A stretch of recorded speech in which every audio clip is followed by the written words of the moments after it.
As some of you may know, I'm a huge fan of tea, and what goes better with tea than a good scone? So I've tried a lot of different scones in my time, and there's always things I like and things I don't like. Whether that's the moistness, the flavors, the shape, I can never find one that has everything that I want. So today I'm going to be trying out 3 different scone recipes, and hopefully I'll be able to figure out which part of each recipe led to whatever texture or flavor that I really loved, and eventually maybe we can create a perfect scone recipe. For me, your results may vary.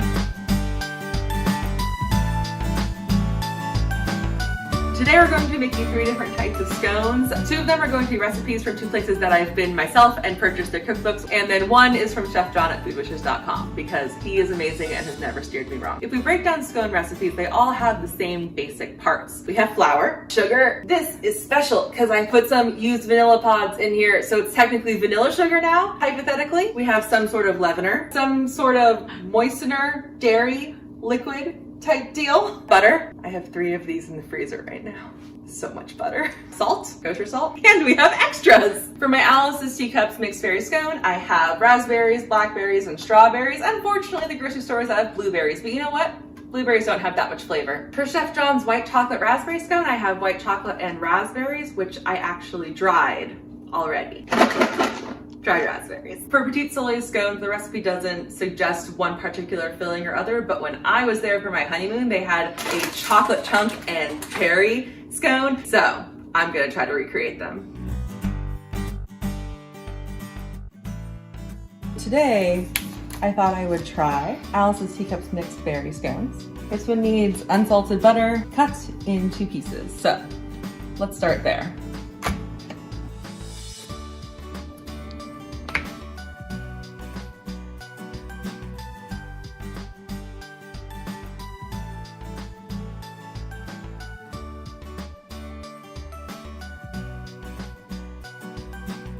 You know what I find the most fun about my videos? I get to cut out all the effort. Like, you only see the most fun parts of the process. Sugar next. Sugar, baking soda, baking powder, and salt. I'm gonna mix with my hand. What's the benefit to mixing with your hand? I don't have to dirty a spoon. Butter time, butter time, almost like butter time.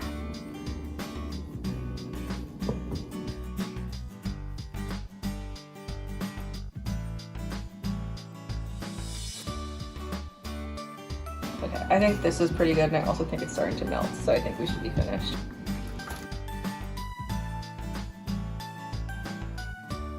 Oh wow, these look great. Oh, they're perfectly ripe. I bet they taste like candy. You wanna try one?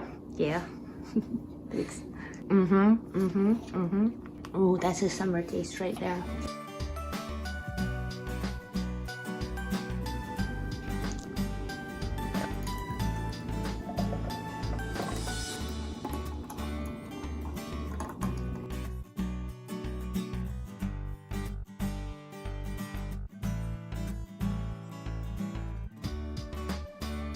That looks good to me, huh? That looks great.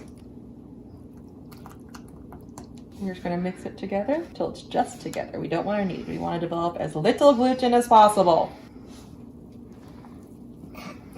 Okay, I think this is done. I'm just gonna see if this works. There was some dry still in here. It was hiding from me.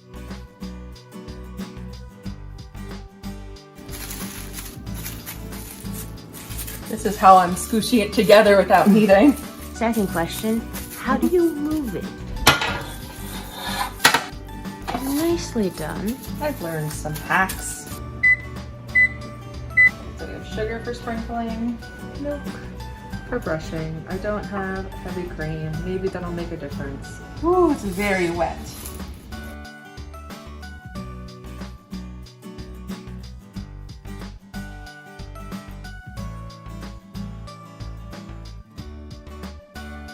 Just squish the fruit back in. Squish! At least we know that they shouldn't spread too much.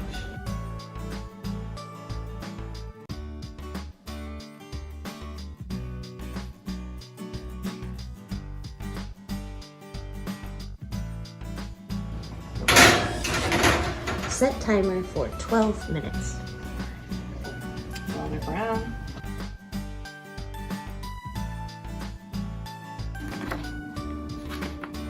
Eight tablespoons of butter, frozen, and it wants it grated. This has been in the freezer since last night. One time I was talking to a friend about how I cut myself on dried pasta, and she told me about how she cut herself on frozen butter just because it was that cold. Here's what I'm gonna do. Good enough. Okay. That's frozen butter. 4 cups of flour. Okay.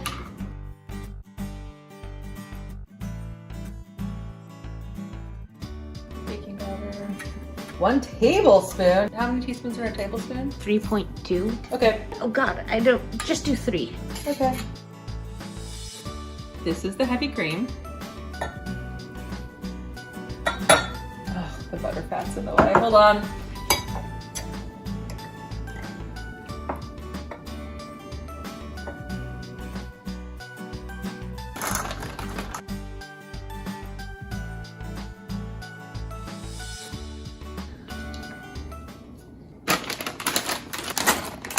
It's so many scones. Like, look how big this is. Obviously, we need more. This is hopefully gonna look a little better. Oh, this bowl is cold. Oh my God.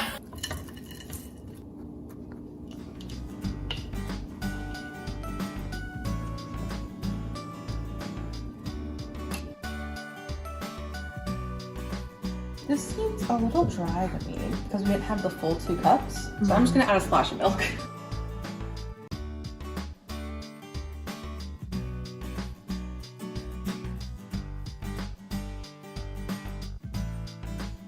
I mean, at least it's staying together like that.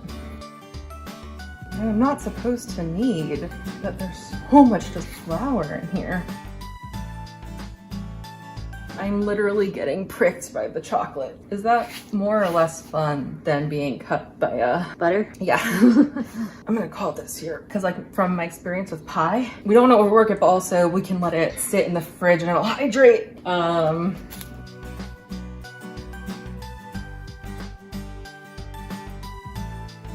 You're such an engineer. It wasn't perfect, but it could have gone worse. I don't like this. Looks like a good flaky texture at least. Okay.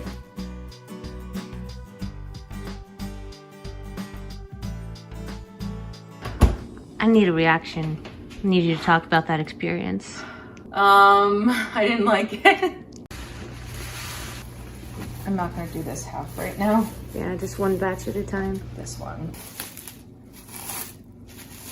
Wow, these are gonna be very different sizes because I wasn't able to get it like completely flat, like the same thickness. Oh well, it is what it is.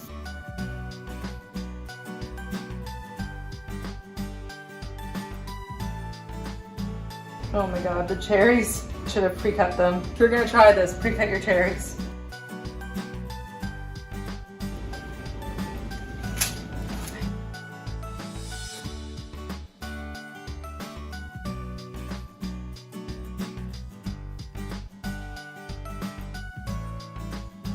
Ready?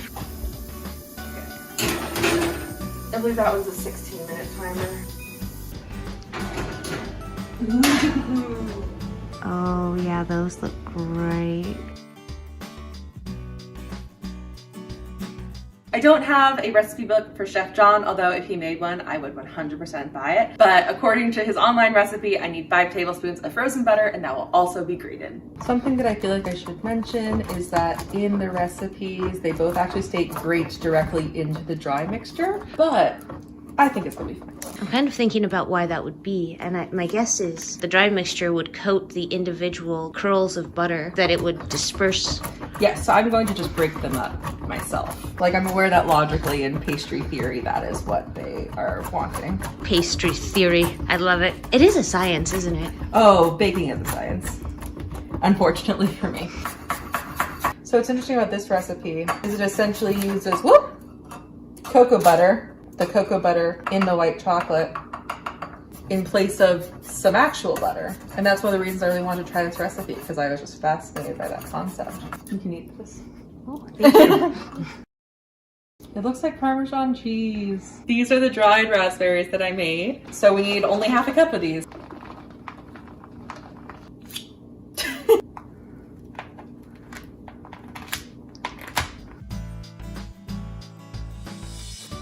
Okay, 2 cups of flour. I think at the bottom it says if you like your scones sweet, add an extra tablespoon. Yeah, add an extra tablespoon. We're gonna do 2 tablespoons. Salt and baking powder. 4 teaspoons of baking powder. 4 teaspoons, that's so much. This recipe specifically wants me to use a fork. And then it wants me to add the white chocolate. That's gorgeous. That's pretty. Okay, we need 3/4 cups of milk. Milk.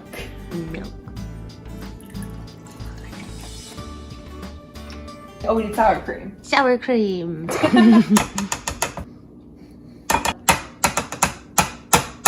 My name is Alexander Hamilton. We were supposed to grate it directly in, but I said no. Because look, it still falls apart. It's on.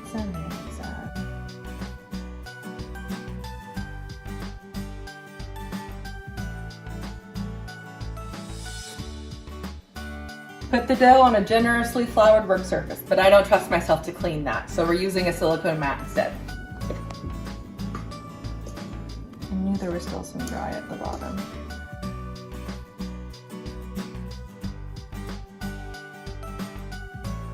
We sprinkle the raspberries on top of here.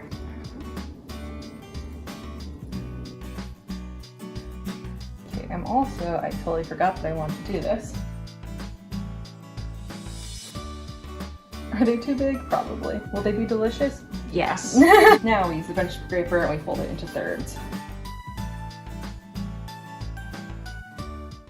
That's the most graceful baking thing I've ever done. This recipe is supposed to have an egg milk wash, but I don't really feel like opening up a whole other egg, so I had these leftover egg yolks and one broke, so just gonna mix that in and that'll be good enough. If I remember the recipe correctly, this recipe only makes like 4 scones. I'm pretty sure it's like cut in half, triangles, done. This is the easiest to work with.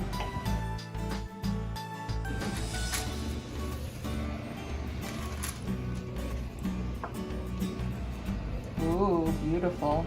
Love that. That's a nice wash.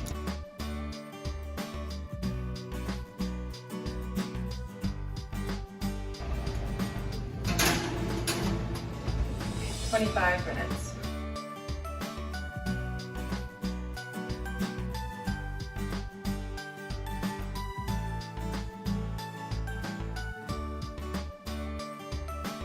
My original plan for the end of this video was to have a big tea party with a bunch of my friends, and we'd have platters of sandwiches and scones and we'd all try them and give feedback, but a nasty little virus has wreaked havoc with that plan. But I don't want to be the only one tasting, so welcome to the channel. Thank you. Good to be back. Are you excited to taste some scones? So excited. They look amazing. Oh, I'd also like to point out, I made clotted cream from scratch. Which tea is this? The one that you made, the strawberry puer. Oh, yes. So we have 3 scones that we can try. Okay. Which one should we do first? Oh my God. Let's do the berry one first. Awesome. Cheers. Cheers. Oh, l'chaim. L'chaim. Mmm. That's so good. It's delicious. So moist. It's more moist than I expect a scone to be, which I like. Like it feels like it's halfway between a scone and a muffin. Oh, this is the Alice's mixed berry. How does 3/4? I remember cutting 3 sticks of butter. Oh no. Oh no, too much butter. Oh no. It made it all moist and yummy. You put in a cup and a half? Instead of... 3/4. So you put in twice as much butter. Yep. That's why it's so good. And that's why it fell apart. That's why it went splurk and got all brown. I just can't make a single recipe without screwing it up. Isn't the point that you're trying? Yeah, there's a difference between screwing it up and like it still turning out great versus screwing it up and it not turning out great. And this turned out great. That's a good point. It's not like the first loaf of bread. No. Okay, what do you want to try next? Ooh, the chocolate cherry. Yeah, okay. Yeah, the big half. That's like really good flaky. It's kind of dry. It's a dry scone. Mm-hmm. The texture is really good for the dry scone. If this had wetter fruit in it, I would like it more. I'm gonna try a thicker piece because I'm worried that like maybe it underbaked over here. But no, it actually still looks really good. Should have doubled the butter. It's much moister on the thick side. So I have to cut it evenly next time. Who would have guessed? The chocolatey flavor comes through really nicely. The cherry is like very background note. I should have chopped up the cherries. Flavor-wise, that is an excellent chocolate scone. The cherry is kind of missing a bit. Also, like, there's no vanilla extract in there. Yeah, so you're that's just true. getting the butter. Yeah, you're just getting butter and chocolate. Shall we? I'm Let's just do gonna it. take, oop, that was a big hunk. Do I need this whole hunk? No. Am I gonna eat it anyway? Yeah. Save the best for last, huh? I guess. I mean, maybe. I mean, we saved the most aesthetically pleasing for last.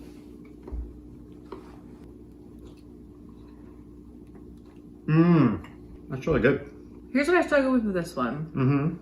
With both of these, I was getting filling in every bite. With this one, because it's so massive, it's like hard to get the whole thing in my mouth. And so it's like sometimes it's not gonna get filling. You also like browned and crusted a lot. I think it's the egg wash that we put on top. I feel like it's like the right texture and moisture for a scone. I'm really bummed because of these two, which I've tried in real life. The Alice's Teacup scone was definitely moister. But you know, not a cup and a half of butter moist. That's my fault. So I feel like I'm not getting my good representation of a moist scone because of that. Something else that's really interesting, actually. This has sour cream in it. That had heavy cream, this had buttermilk. I didn't get any tang, and I was expecting to. I didn't get a tang, but I also felt like this one was more like one note sweet. I like this one. Yeah, I like it too. These raspberries are so dry that the flavor is there, but then it's also like a lot of the texture is just from the seeds that are in it. I mean, why not just like half hydrated? Like half dehydrated, I guess. Oh, but I will say they're all very good. I don't know. I don't think any of these are like A+, like knock it out of the park. Yeah. But there's nothing wrong with 3 like A- scones. They probably could be A+, or at least A's if I was a better baker. Jana, it takes a very good baker to make A- scones on your first time making scones in forever. I've never made scones before. You've never made scones. I have a story. Okay, when I was a kid, you know how in the before times, Costco used to do like samples, right? So this one time, oh my God, you just unlocked this for me in my brain. I knew nothing about baking, zero. It's like my experience was an easy bake oven. So we're at Costco and what they had was, I don't know what we were tasting was scones and like a raspberry, not quite like a custard, but something like that, some raspberry topping. It required tempered eggs, which is important because I didn't know how to make tempered eggs. So I think you can understand where that part of the story is going. You tried to remake it? I tried to make it all at home. I tried to make scones from scratch and this raspberry cream topping from scratch. And I had scrambled raspberry eggs, and I don't know what happened to the scones, but I bet I didn't like them very much. Scrambled raspberry eggs. Yeah. I would suggest lemon curd as a topping. It was raspberry curd. That's what the thing was at Costco. So I tried to make raspberry curd, and I got curds and raspberries. So this turned out better than that. So much better than that. So yes, you're right. It is much better than the scones that I made when I was a kid. Yeah. Oh my goodness. I think I need to try again in like 2 months. Yeah. Until next time, cheers. These are the dried raspberries. Closer to the camera. Oh my God. Nice catch. Tell me we're rolling. We were Good. We were rolling. I'm gonna stir the sour cream and milk together. Yep, got that.